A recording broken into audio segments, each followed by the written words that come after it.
Salve Deus! A falange missionária das Nitiamas, Vale do Amanhecer.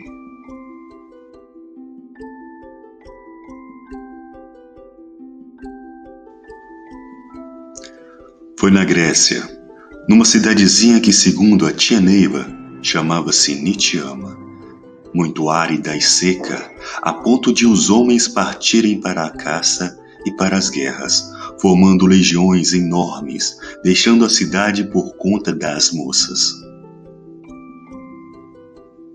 Foi nessa cidade que as Nitiamas receberam a primeira evolução. Depois que elas evoluíram, já como sacerdotisas, foram para a Índia. Acho também, dizia tia Neiva, que foi um nome dado por um mensageiro a uma profetisa, uma das pitonisas daquela aldeia, daquela tribo. Naquele tempo, não existiam os nomes Esparta, Grécia e Índia. Existiam apenas os lugares, mas pela tradição dos homens de saírem em tropas, deduz-se que eram espartanos ou gregos. Só tinham diferença de nomes, mas tudo era planície peloponense, aonde fizemos muito. A nossa vida foi toda ali na Macedônia. Todos nós temos a nossa origem grega, como ciganos. Existe a falange de ciganos. Mas naquele tempo todo mundo era nômade. Não se tinha uma origem. Muitas vezes um chegava perdido naquela aldeia. A preocupação de Deus era reunir os grupos familiares, incentivar os homens para as grandes conquistas na terra, porque as lutas é que nos trouxeram até aqui, as conquistas de novos mundos, novas terras e de novas ideias. Logo depois veio o sacerdócio na Índia das Nitiamas, que já era uma coisa muito purificada. Porém, desde aquele tempo longínquo da Grécia, as Nitiamas sofriam saudades dos seus entes queridos, que partiam para a guerra e muitas vezes não voltavam. Outros voltavam, às vezes como prisioneiros, e estes entravam naquela mesma origem. A pitonisa que recebeu o nome de Nitiama era uma mulher muito formosa, que possuía muitos dons mediúnicos e foi Magdala, o seu nome verdadeiro, até hoje conhecida nos planos espirituais. Ela morava em uma daquelas províncias muito antigas, perto da Índia, conhecia ervas, fazia trabalhos, invocava espíritos, onde começou a desenvolver um grupo de moças que passaram a ser chamadas de Nitiamas. A força de Magdala era tão grande que começou a dar condições aos homens de voltar, e ela mudou completamente a natureza daquela cidade e da região em que vivia. O fato é que ela foi adquirindo evolução e tinha a voz direta do céu, como temos aqui no Vale do Amanhecer, dizia tia Neiva. Ela foi crescendo e dali surgiu muitas princesas, muitas fidalgas, vinham de longe para ser uma filha de Devas. A Magdala é a madrinha dos Devas e a Madrusha, por sua vez, é a madrinha das Nitiamas. Elas faziam fogueiras, invocavam espíritos, protegendo dos males da guerra os maridos, os noivos e todos os homens daquela tribo. Invocando a ponto de fazerem mesmo eles voltarem. Contudo, eles demoravam muito, custavam a voltar às suas tropas. Era uma vida muito triste. Mas o espírito que elas tinham de guardiãs era tão sincero e sublime que alimentava as suas vidas.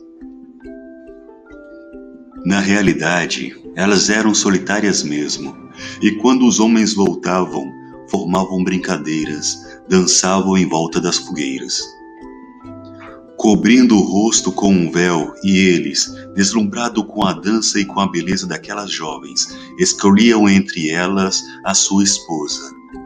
E no momento do pedido, o soldado descobria o rosto da jovem Nitiama e casavam-se, fazendo rituais sempre em volta da fogueira, onde residia a força delas. Certa época, começou uma epidemia, moléstia que se alastrou por toda a região, causando temor a toda a população. A causa da epidemia não foi descoberta pelos médicos da época, muito menos pelos curandeiros, que naquela época faziam muito presente. Enquanto a doença se alastrava, dizimando famílias, os esforços eram em vão. As vítimas nada podiam fazer, a não ser aguardar a hora da morte. O pânico era geral e a preocupação crescia a cada instante. Até que um raio de esperança surgiu trazendo a cura e o conforto aos desesperados. Logo, a população tomou conhecimento do fato e os enfermos formavam grandes filas na busca de suas curas. Ela fazia tudo isso por caridade, sem receber nada em troca. Tudo corria normalmente, até certo momento. Quando as autoridades médicas ficaram sabendo que havia uma moça curando a citada moléstia, não admitiram de forma alguma. A partir daquele momento, ela passou a ser um obstáculo para a medicina local. Os médicos estavam perdendo seus ganhos e o próprio prestígio como profissionais. Precisavam recuperar e conservar sua reputação. Assim sendo, as autoridades competentes tomaram a decisão de expulsá-la da cidade, e ela teve que obedecer e deixar aquela localidade, se afastando da família e do grupo que pertencia. Porém, a união do grupo era tão forte que algumas jovens a seguiram. Elas se instalaram em tendas muito humildes, em uma cidade vizinha, e os moradores da cidade chamavam-nas de Nitiamas, pelo fato de terem vindo de uma cidade com este nome. As Nitiamas sozinhas enfrentaram a pobreza, e naquela época elas juntavam pedaços de tecidos coloridos e faziam suas roupas, sendo a razão pela qual, hoje, a indumentária da Nitiama é formada de negas coloridas. As Nitiamas faziam coisas magníficas, teatros, festas, mas tudo delas começavam com a fogueira, uma atitude muito autêntica das ciganas. Ali, elas liam as mãos das pessoas e faziam previsões do futuro. As pessoas viajavam distâncias muito grandes para ver as Nitiamas. As tropas que pertenciam às outras tribos naquele mundo passavam por aquela região e tinham um medo enorme das Nitiamas, porque elas manipulavam os fenômenos meteorológicos, praguejavam e quando pediam chuva, elas invocavam os deuses da natureza, fazendo chover. Eram respeitadas e ficaram conhecidas como filhas dos Devas. Nitiama significa filha dos deuses. Filhas da natureza, elas controlavam o sol e a chuva e eram temidas até mesmo pelos piratas. Elas progrediram muito e outras moças solitárias de outras cidadezinhas iam encontrar com aquele grupo de Nitiamas, porque era muito comum em todas as cidades ficarem somente mulheres e os homens saíam com as tropas em busca de conquistas, eram mercenários. As Nitiamas eram fabulosas, mas é preciso ter um espírito de Nitiama para ser realmente uma Nitiama. Aqueles homens que saíam com as tropas ficavam impossibilitados de lutar, voltavam para a cidade, para a aldeia, ficavam para tomar conta e ajudar as Nitiamas. Esses homens eram os magos, eles ajudavam e profetizavam.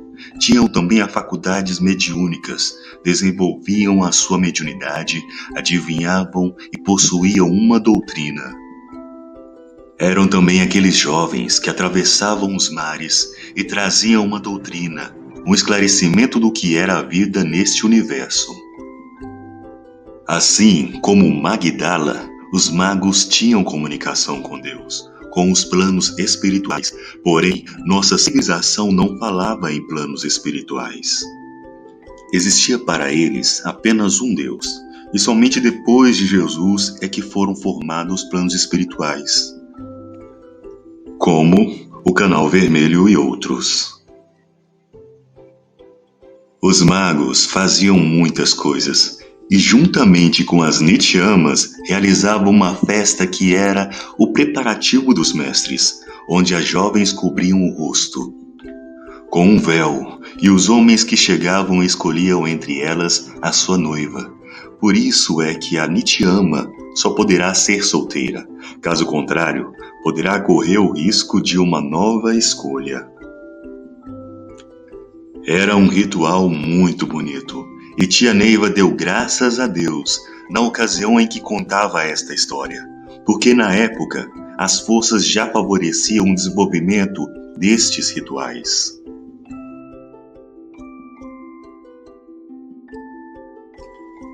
Se gostou do nosso vídeo, compartilhe, deixe o seu like e se inscreva no nosso canal.